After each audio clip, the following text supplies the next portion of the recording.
Mrs মতি, ওনার বয়স 37, 37 বছর বয়স। উনি থাকেন আশুলিয়া। ওনার কোমর ব্যথা একদম মাঝখানে। কতদিনের কোমর ব্যথা? 12 বছরের কোমর ব্যথা। চিন্তা করতে পারেন? আমার মাঝে মাঝে আশ্চর্য হই আমি যে 12 বছর কোমরে ব্যথা থাকবে কেন? আল্লাহ পাক বাংলাদেশের ডাক্তারদের এত নিয়ামত দিয়েছেন। আমাদের দেশে এখন অনেক অনেক অনেক ভালো ডাক্তার, যারা কোমর ব্যথার চিকিৎসা হরদম করছে, যাদের চিকিৎসার ওসিলায় দ্রুত রোগী ভালো হচ্ছে। আমার কাছে খুব সেইম লাগে, লজ্জা লাগে যে আমাদের মিসেস মতি 12 বছর যাবৎ কোমর ব্যথা নিয়ে করছে, তাও বয়স মাত্র 37 বছর। 25 বছর থেকে তার কোমর ব্যথা ধরে। তাহলে কি হয়? ওনার ব্যথা হয় আবার জলেও। ওনার বাঁকা হলে ওনার ব্যথা বেড়ে যায়, বসে থাকলে ওনার ব্যথা বেড়ে যায়।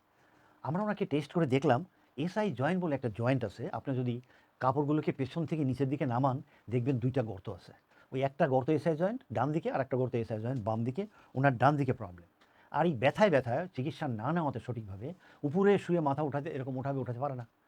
ওনার বয়স কি 70 বছর যে উঠাতে পারবে না? ওনার বয়স কত? 37 বছর, উঠাতেই হবে, পারে না। এবং আমরা চাপ দিয়ে দেখলাম অনেক ব্যথা, তার অনেক ব্যথা। আমরা তার জন্য প্লেন এক্সরে করে, আল্ট্রাসাউন্ড করে আমরা তার পেছনে দেখলাম যে তার প্রবলেম কী এবং কীভাবে এই প্রবলেমটা সলভ হতেই পারে। ওকে, আমরা ওনার প্রবলেম দেখলাম মাংস দুর্বল এবং মাথা উঠাতে পারে না, এটা জন্য প্রবলেম। আমরা 1 সপ্তাহ চিকিৎসা করেছি। এসআই জয়েন্টের যে স্পেশাল এক্সারসাইজ আছে আমরা করি 3টা। এই 3টে এক্সারসাইজ করেছি। মায়োফেশিয়াল রিলিজ, নারকেলের তেল রসুন দিয়ে যে ডলতে বলি, এটা করেছি।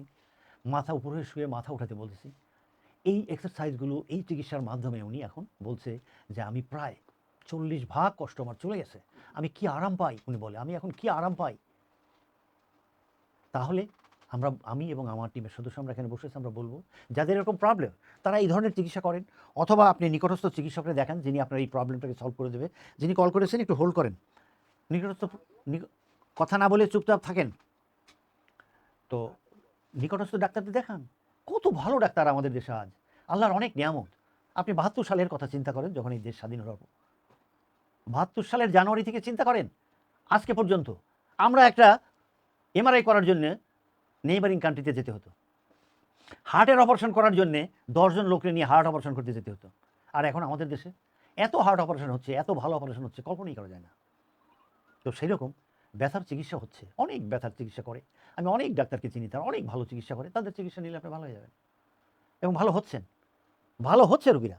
তো সেই চিকিৎসা নেন এবং ভালো হন।